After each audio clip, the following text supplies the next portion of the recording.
My friends at the faction are at it again, guerrilla art warfare. This time they turned a John Oliver billboard in Hollywood into an NPC billboard.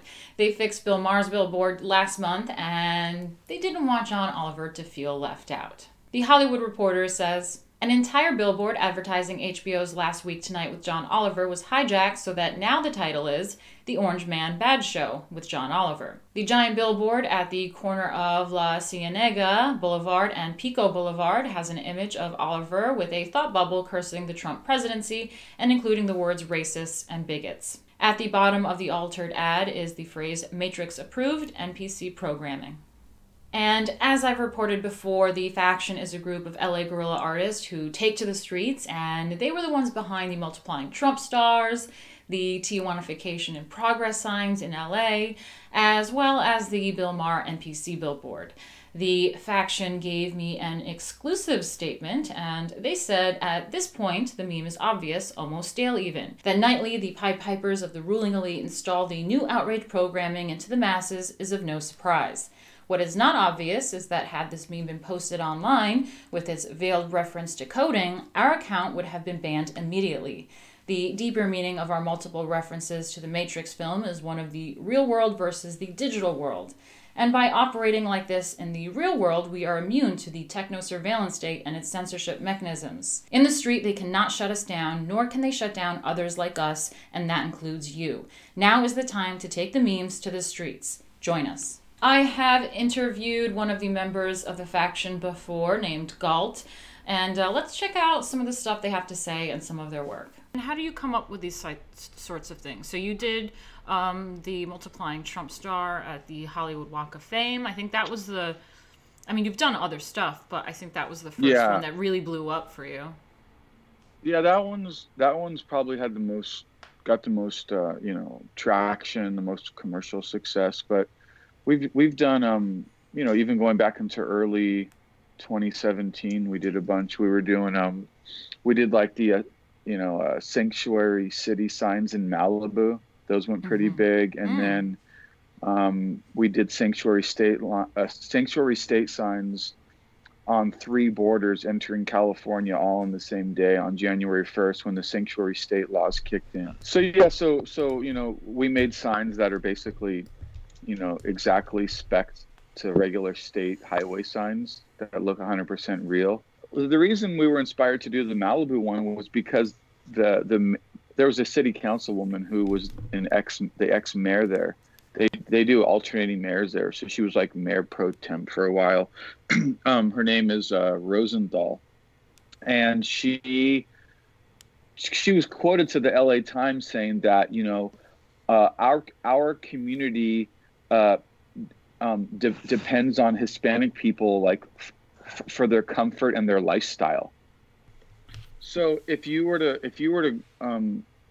maybe go into Google, into the media, and like Google Bill Maher billboard and open up some of the articles, you probably see some wide angle photos where you can see from the ground to the top of the billboard, and in those shots you can see that there's a ladder that runs up the face of the billboard, but it's about 20 feet off the ground. Yeah, so I had to bring my own ladder, like an extending ladder, and then stretch it out. It was on the last clink, like the last indentation of you couldn't go any further. And then I had to put it backwards, and it barely made it to the ladder, but the ground underneath it was uneven. So one of my friends had to put its foot underneath the ladder. So basically he's like, okay, I'm holding it, bro, go. I'm like, okay. So I had to go up that, and then I'm up on the ladder, going up this 20-foot rickety ladder while your friend holds it. Then once you get on that, I'm backwards on the ladder. So I got to climb up it and then spin around 180 and then go to the top. And then at that point, you have to go across the face of the billboard and then climb up the back of the billboard to get even to the very top of it. So it's even higher.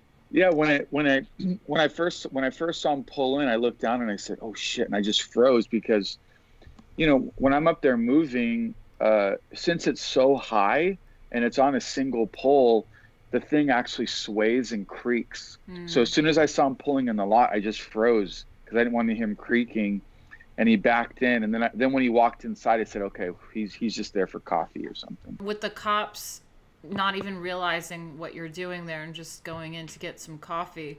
It's just really interesting to remember about NLP, neuro-linguistic programming. They probably thought you were meant to work on the signs. You know, like these people don't even think like they're there to like vandalize the sign. Like the Trump stars were actually more, I got a lot more heat doing that than this one because I'm out on the Walk of Fame at 3 a.m. You want to go out when it's real low key, but not only was this a Saturday, it was in WeHo, it was in Boys Town, so it never shuts down. So this parking lot was just constantly full of people and walking and life. So I had to wait a while, and it started getting pretty late, and we're like, dude, we have to pull the trigger. The sun's going to come up. So we started at about 3, but it actually took a lot longer than I had planned because it was so wet because it had been raining for a couple of weeks around that time that my stuff wasn't sticking to the billboard. So when I was up there, I had to MacGyver it and make new ways to get everything up there. So it took me a little longer, but I was up there it was a little nod we did to our brother Roosh V when Amazon kept, shutting him down. There's a handful of photos we did of those all over LA and in parts of LA where it's just destroyed. And on one of the shots, it's actually an on-ramp and an off-ramp to a freeway, and there's actually tents pretty much on the freeway, and they're just there. There was one I did that I think your followers and fans would like that didn't get a lot of traction. So last year, it was in New York. There was a illegal alien pizza delivery guy who delivered pizza onto an army base. And when they were checking his credentials, they realized he was illegal, and they called ICE, and he got deported. So all the eateries in that area were turning on the army and trying to protest them and boycott them, and it caused this big shitstorm. Damn. So what I did was, and InfoWars covered it and Daily Wire covered it. I think if you do a Google search for Papa Don's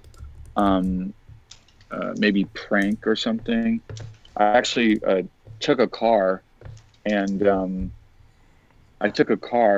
printed out all the signs that looked like Papa John's Pizza, but it said Papa Don's. Actually took over a few Papa John's locations and covered the front of them with posters. It said like, free ice with every Coca-Cola purchase. And it was an ICE agent delivering bottles of Coke to the door. Oh my God, stop. That's so good. On the back bumper of the car, it said, "Ask me for my papers," with an exclamation point. And it said, 100% legal drivers guaranteed. That was one that didn't get a lot of traffic, but I thought you got, your followers would like it. They'd appreciate it. So, the left took over through the Long March into the institutions, and they got into education, into Hollywood. They took over Hollywood. They took over the arts and everything. And I think that's what we need to do. There's only so much 100%. Of like, bitching and complaining about SJWs we can do. What we can do is do the Long March into the institutions. And as artists, that's what our place is. And we're taking over creative platform. And the left kind of stink at it now, to be fair. It's hard for us because... So think about this. How many times did you see lefties protesting at Trump rallies during the election? Countless, hundreds or thousands. Okay. Then how many times did you see right-wingers protesting a Bernie or a Hillary rally? 0. So now it's not like it was a few, it was 0. Right. So you have thousands versus 0, and then you go, well, wait, that's not a coincidence. Why is that?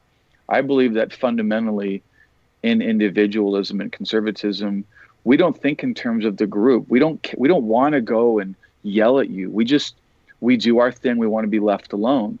We're on the left. Everything they do hinges on the group. That's so intrinsically, without even thinking, they take over institutions. They think it's groupthink. We're not wired for that. We're the opposite of that. So I don't know if we can change our wiring or if we have to figure out a new way, but it's just two different ethoses that's woven into our DNA. They're totally opposing.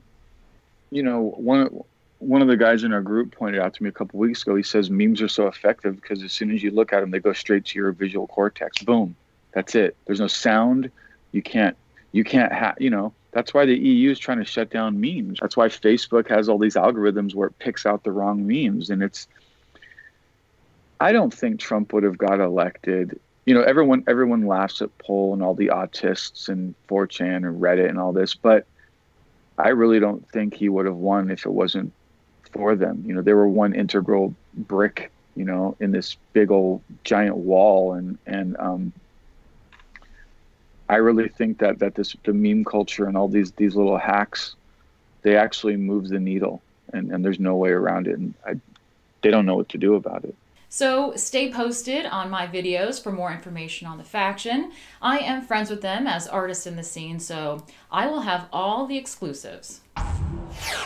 If you want to see more from me and the rest of the Rebel team, like and subscribe.